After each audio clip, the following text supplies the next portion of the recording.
Iniciamos hoje mais um momento especial da nossa videoaula do curso aqui do Instituto Federal, curso Protagonismo em Educação. Agradeço a todos aqueles que nas últimas videoaulas mandaram alguns comentários a respeito do vídeo. Tivemos uma discussão muito bacana a respeito da base nacional, a respeito de metodologias ativas e por conta do trabalho que tivemos, da problematização sobre metodologias ativas, da inspiração e até da motivação que tivemos no último encontro, falando sobre isso, sobre as possibilidades de novas práticas, de ressignificação da nossa prática docente, nós achamos por bem iniciar a próxima etapa, esse novo vídeo, falando um pouquinho a respeito de currículo. É interessante a gente pensar que em alguns momentos, nas formações iniciais e formação continuada, quando pensamos na palavra currículo, uma sequência de informações vem à nossa cabeça. Isso quando vem. Eu tive a oportunidade de estar com um grupo de professores há um tempo atrás e eu me recordo da minha fala com eles, falando sobre metodologias ativas, e alguns professores no meio do caminho me questionaram sobre o que significava a palavra currículo, não entendendo muito bem o que era essa expressão, essa palavra, no meio de tanta discussão sobre práticas pedagógicas. E o assunto de hoje é exatamente para pontuar isso, para a gente entender o que significa pensar a palavra currículo dentro do nosso cotidiano enquanto escola. E para isso, para que a gente possa fazer uma discussão bastante interessante, afinada a respeito do assunto, trazer à tona essa discussão importante que vem ao encontro da Base Nacional Comum e principalmente do que se trata de metodologias ativas, é que nós temos um grande convidado, meu amigo Hugo Correia, professor do Instituto Federal, que trabalha com a gente no Instituto Federal também. Tem uma experiência muito interessante, né, Hugo, a respeito da formação de professores, da pesquisa. Ele está num momento importante agora, finalizando o doutoramento dele, e ele tem pesquisado um pouco sobre isso. Então, Hugo, seja muito bem-vindo, é muito bom estar aqui com você, poder conversar um pouco sobre esse assunto.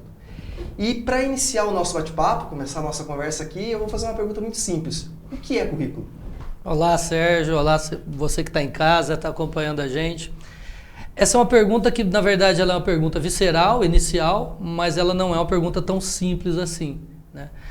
Se eu for pegar pela etimologia da palavra, pegar bem a definição, currículo é como se fosse caminho, algo a ser seguido, um caminho a ser seguido. Historicamente, essa ideia de currículo foi sendo trabalhada como sendo um conjunto de saberes, um conjunto de conhecimentos que o aluno deveria percorrer para ter a formação dele. Só que isso daí é uma visão bastante simplista do currículo, essa é uma visão bastante simplificada. Se você pensar no processo educativo e de formação, desde a Grécia Antiga, existem conhecimentos e saberes que os alunos devem adquirir ou devem possuir para que eles tenham uma formação. Mas nos dias de hoje, a discussão sobre currículo, ou as discussões sobre currículo, elas são muito mais amplas. Mas costumeiramente, mais ou menos o que você estava dizendo, costumeiramente pensa-se currículo como um conjunto de conteúdos escalonados, né, distribuídos numa organização que pode ser seriada ou não, mas eles são distribuídos ao longo da formação escolar, sempre pautados por nível de dificuldade, do mais simples para o mais complexo, à medida que a formação do aluno fica maior. Mas, repito, isso é uma visão bastante simplista e hoje em dia existe muito mais. E uma coisa que, assim, para mim fica muito claro, né? Eu me recordo, inclusive, de quando eu dei meus primeiros passos na escola como professor, e eu fui trabalhar numa escola particular, e essa escola particular adotava um material, um sistema de ensino. E eu me recordo que eu recebia o material e tinha lá no sumário, né, lá no início do livro, uma quantidade de conteúdos a serem trabalhados. E eu confesso que em alguns momentos eu fiquei bastante perdido no meio disso, porque o tempo estava acabando, era um feriado aqui, outro feriado lá, uma data comemorativa que a gente fugia um pouquinho do trabalho, né? E quando eu vi, eu estava lá perdido em meio a alguns conteúdos que eu tinha que trabalhar, e aí eu tinha aquela impressão de que eu estava atrasado com o conteúdo. Essa é a ideia de currículo que muitas vezes circula nas escolas. Eu entendo essa preocupação dos professores porque existe algo prescrito. Eu posso entender isso como currículo também. Sim, seguramente. é que hoje em dia existe uma discussão que talvez seja mais profunda do que meramente a discussão sobre o conjunto de conteúdos. Existe uma discussão, e o conjunto de conteúdos é importante, na verdade. Ele tem significado, é possível se pensar isso e pensar a forma com que isso se organiza melhor. Mas a discussão que existe hoje, ela tem um nível de profundidade um pouco maior, porque vem das discussões de teoria de currículo.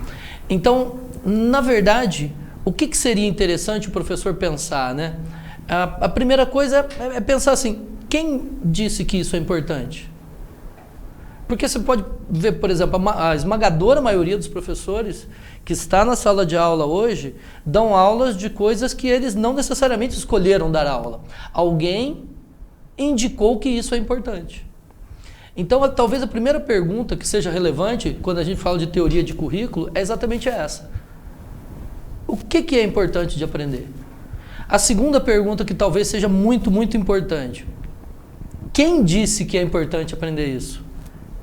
De onde vem a importância de se estudar algumas coisas? E, por favor, eu não estou dizendo, não estou indicando que que tem conteúdos que não são importantes. Não é isso. Mas é legal a gente pensar, quem disse que isso é importante? Também é importante a gente perguntar assim, esses conteúdos são importantes? Em que momento? Ou para quê? Com que objetivo? Porque pense bem, quem escolhe o que as crianças vão aprender é uma pessoa da minha geração, da sua geração. Então, vamos imaginar no início do século XX, em 1900, né?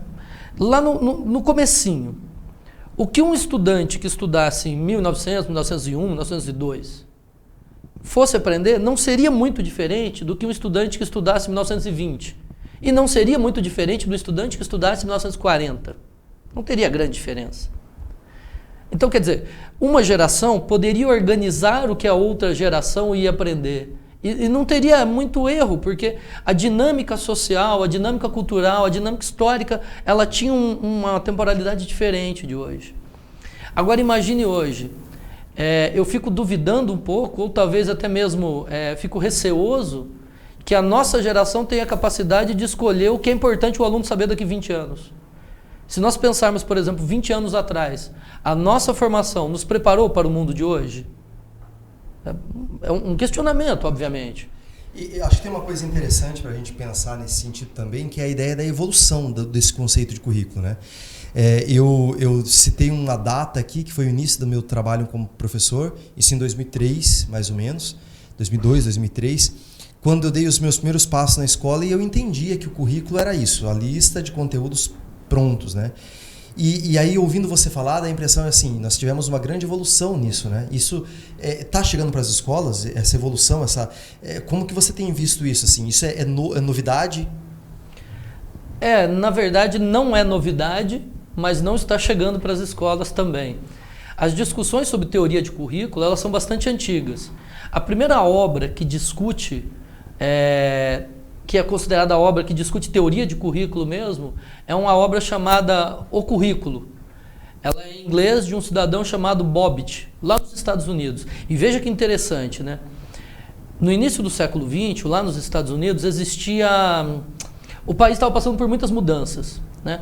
Era uma imigração muito grande, o país recebia um contingente muito grande de imigrantes, estava tendo um êxodo rural absurdo, muita gente indo para a cidade, eles estavam vivendo o auge da segunda revolução industrial, a urbanização então estava intensa e os problemas urbanos intensos e existia necessidade de uma identidade nacional, porque tinham muitos imigrantes de diversos locais. Qual que era o objetivo então desse currículo? Criar um padrão, né? Eles queriam fazer o quê? Utilizar a escola com um conteúdo comum a todas as escolas dessa rede do país, para que eles conseguissem formar uma juventude relativamente homogênea, ou pelo menos a expressão que ele usa, que possuísse urbanidade, né, para viver. Então, quer dizer, não é recente, né? Então eles queriam usar o currículo para um tipo de formação da geração futura. Depois do Bobbitt, surgiram outras teorias de currículo, né? Aí você pode pensar, por exemplo, na escola de Summerhill, por exemplo, que eles discutiam o currículo de outra forma, ainda na década de 20, década de 30. É um currículo flexível, com total liberdade para os estudantes, né? Só que daí os autores que discutiam teoria do currículo, eles começaram a ver um pouquinho mais profundamente. E aí que surgem alguns autores de uma vertente mais marxista, de uma vertente mais baseada nas ideias socialistas. Por exemplo, o Althusser, ele escreve um livro chamado Ideologia e os Aparatos Ideológicos do Estado. Nesse livro, ele fala que a educação é um aparato ideológico do Estado. A educação e o currículo, por óbvio, ele serve para o Estado nortear o que é importante para as pessoas. Então, ele é um aparelho, é um aparato que o Estado utiliza, né? Nessa mesma linha vem o Paulo Freire, né, quando ele fala de uma educação que liberte. Nessa mesma linha vem Bourdieu, quando ele fala... Ele está discutindo realmente a função da escola, o hábitos, e ele fala muito, e talvez seja a ideia mais bacana dele, num livro chamado A Reprodução, né, que ele fala do capital cultural e da importância desse capital cultural na formação dos alunos. Então, na medida que correntes de pensamento surgiam no século XX, surgiam também interpretações dessas correntes de pensamento do currículo. O que a gente tem hoje, o que a gente observa claramente hoje, por exemplo, são teóricos dos estudos culturais, por exemplo, estão discutindo o currículo. Tomás Tadeu Silva, por exemplo, Alfredo Veiga Neto, eles vêm discutindo o currículo a partir de um enfoque dos estudos culturais. Mas daí a sua pergunta, né? Isso está chegando na escola? Me parece que não. Me parece que as discussões, por exemplo, da Base Nacional Curricular, elas continuam sendo apenas assim, que ordem que eu ponho esse conteúdo? Isso. Eu até, desculpa interromper, mas é interessante de pensar nisso, né? Quando a gente pensa na Base Nacional, principalmente no que diz respeito à ideia da aprendizagem pelas competências, né? As competências que aparecem na base, isso para mim fica muito claro assim, a esperança que muitos professores têm de encontrar o material da base e encontrar lá quais são os conteúdos a serem trabalhados. A base não traz isso, né? Isso foi discutido no encontro passado, na aula passada, e nós entendemos bem assim, a base ele é um encaminhamento, né? uma forma de pensar o trabalho, né? E não uma sequência de conteúdos. Agora, você traz uma história do currículo, né? Inclusive cita alguns autores que pensaram isso, continuam pensando isso, né? Agora, vamos pensar um pouquinho na questão da atualidade. E aí, o currículo para hoje, né? Na sua visão, no seu olhar a respeito da educação, você trabalha com o ensino médio hoje, né? Mas conhece as escolas do ensino fundamental, do médio, até do superior. O que é hoje um olhar para o currículo na atualidade? Eu, professor de qualquer disciplina, né? Nós temos ali os professores que trabalham com as disciplinas desde a educação infantil até o ensino médio. O que é hoje um olhar atento ao currículo para um ensino da atualidade, para o hoje? Essa discussão vem sendo feita bastante, assim. Existem 2 revistas aqui no Brasil que publicam somente sobre currículo, né? E muito disso que você perguntou vem sendo publicado lá. E, na verdade, existe um grande paradigma, né? Existe uma grande discussão sobre o currículo, porque o que é importante? Preparar os jovens para as próximas gerações, para o futuro. E daí surge a segunda questão. Qual é a capacidade que nós temos hoje, na dinâmica da sociedade, na velocidade que o mundo está hoje? Qual é a capacidade que nós temos de pensar o que seria importante para esses jovens do futuro, né? Então, talvez a gente devesse retomar um pouquinho e voltar um pouquinho. E, repito, não significa que conteúdos não sejam importantes. Eles são fundamentais. E é relevante ter essa base nacional, esses conteúdos. Mas talvez a gente devesse voltar um pouquinho para o relatório de Eloy, que fala lá quais são as habilidades relevantes. Então, aprender a aprender. Talvez seja uma habilidade interessante. A gente sempre brinca lá no Instituto, quando a gente está discutindo sobre currículo, né, que a gente deveria pensar assim, beleza, se a gente for pensar o que é importante para um aluno saber para o futuro dele, o que seria importante ele saber? Cozinhar, lavar roupa, tratar o outro bem, né, se relacionar com o outro. Mas, infelizmente, a gente está parado num outro tipo de importante, né? E a escola pode trabalhar isso? Pode, por que não? Não vejo por que não.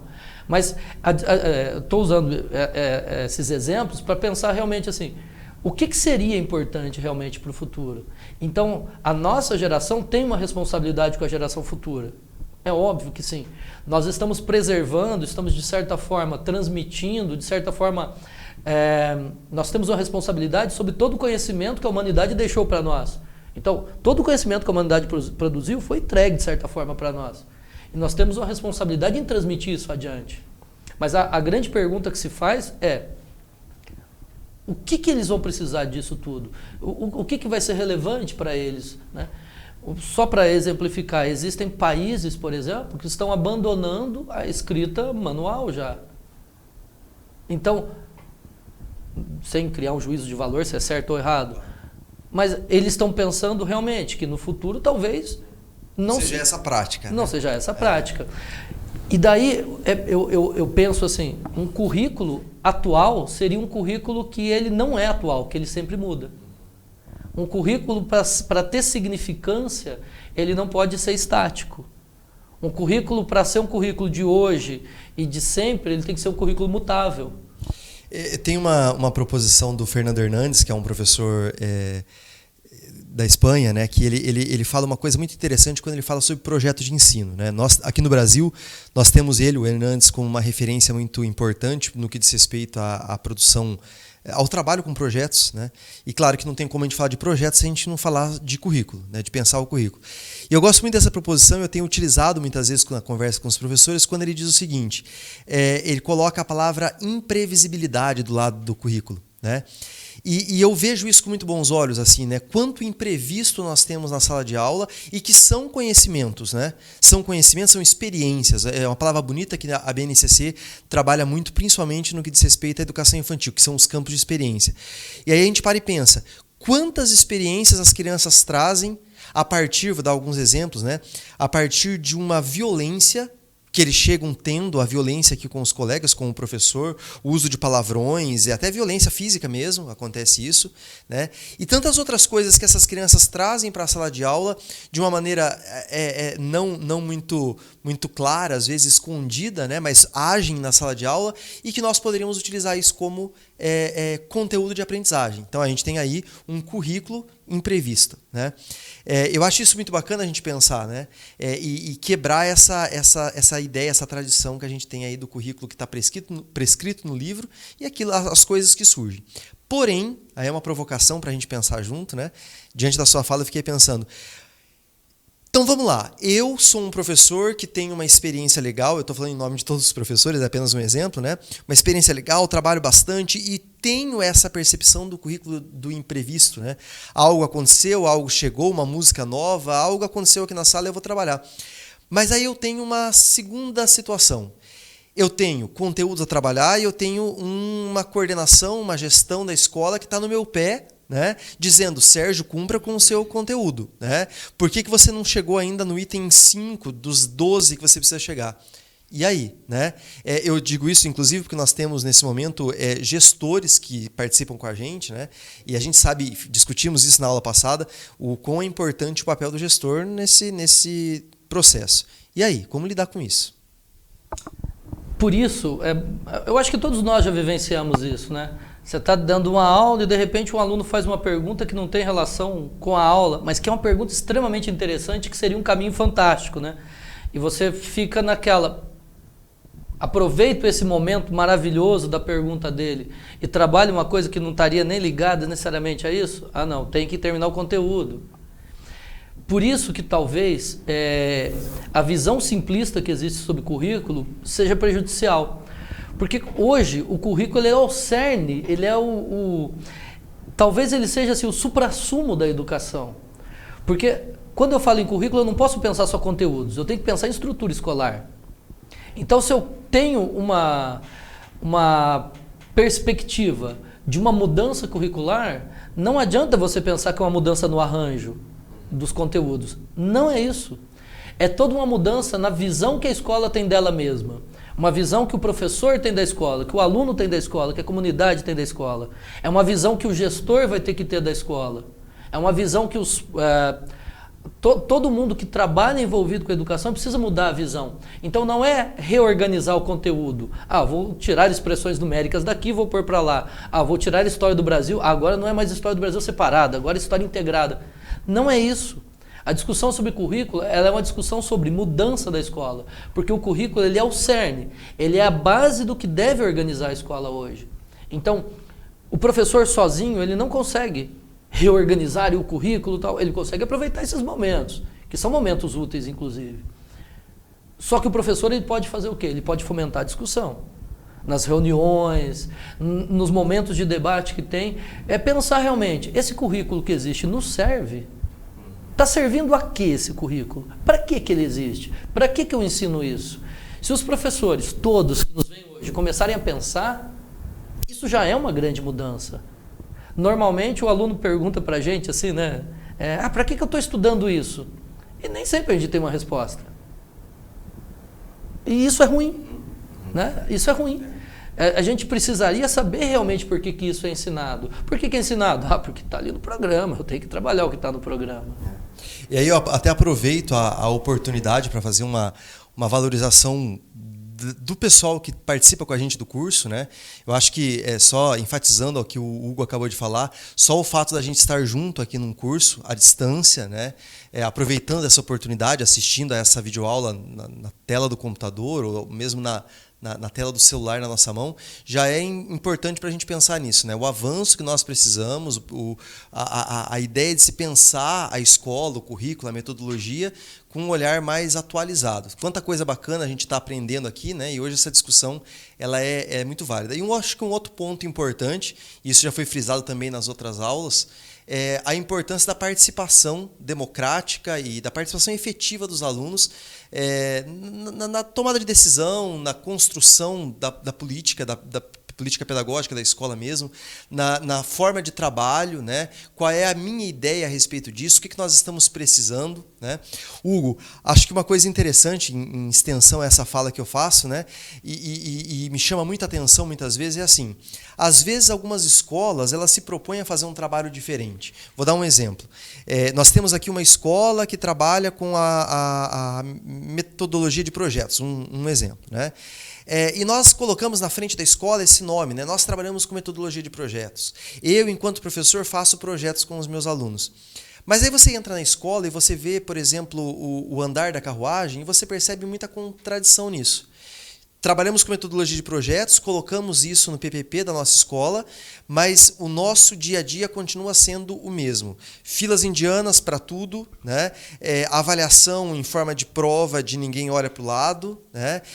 O professor que faz toda a decoração da sala de aula, organiza todas as paredes ao invés de colocar isso na mão do aluno. Então, eu entendo que a sua visão a respeito do assunto currículo é o conjunto de mudanças, né? É a reestruturação da escola nas práticas, na construção, na aprendizagem e não apenas nos conteúdos. É isso? Basicamente, você não muda de forma substancial e significativa o currículo se você não mudar a forma de ver totalmente a escola. Então, nós tivemos a experiência no Instituto Federal de fazer um novo arranjo curricular. E esse novo arranjo curricular mexeu principalmente com os nossos valores como professores. É importante só sinalizar que o Hugo se refere ao Instituto Federal de Jacarezinho, tá? Nós temos uma proposta inovadora lá na instituição, nós pensamos o currículo há alguns anos atrás, então nós temos uma proposta Instituto Federal de Jacarezinho, não é o Instituto como um todo, tá? É uma pena, não dá para explicar tudo aqui, mas vale a pena pesquisar sobre, né? Já tem alguns artigos escritos, tem um livro que a gente escreveu recentemente. Mas a maior quebra de paradigma foi conosco, né? A gente pensar realmente assim, os conteúdos eles ficaram em segundo plano. A gente começou a pensar os nossos valores, a reprodução que a gente fazia daquilo que a gente tinha aprendido. Então, quando você faz uma discussão séria, uma discussão relevante sobre currículo, os conteúdos, na verdade, eles ficam meio que em segundo plano. Você passa a discutir realmente os porquês. Tem um exemplo que eu gosto sempre de dar, né? Quando a gente fez a mudança curricular lá no Instituto, uma aluna chegou para a gente e falou assim, mas isso aqui dá certo? E esse momento a gente viu que estava funcionando. Porque essa aluna passou por toda a formação dela até o 9º ano. E ela nunca perguntou se aquela formação dava certo. No momento que ela chegou pra gente e questionou aquele arranjo curricular... Emerge a aluna, né? Ela se torna protagonista. Aí surgiu. Eu vou questionar o que estão fazendo comigo. Exatamente. Quer dizer, ela veio sempre em modo stand-by, né, na escola. Por quê? Porque aquilo era empurrado. Falem o que eu tenho que fazer e eu faço. Quando ela questionou isso, nós ganhamos. O fato dela questionar se está certo ou não, ou um pai perguntar se está certo ou não. Quantos pais perguntam se o currículo da escola dos filhos está correto? E quando um pai fala assim, mas gente, isso aqui tá meio esquisito, nós ganhamos. É aí que a gente ganhou. Então veja como é muito mais profundo que a organização do conteúdo. É vencer o paradigma, é vencer a barreira. Eu vou para a sala de aula agora, vou para a escola que eu trabalho, né? Nós temos aí vários participantes de escolas diferentes, para não colocar em prática, porque o assunto não é tão simples assim, né?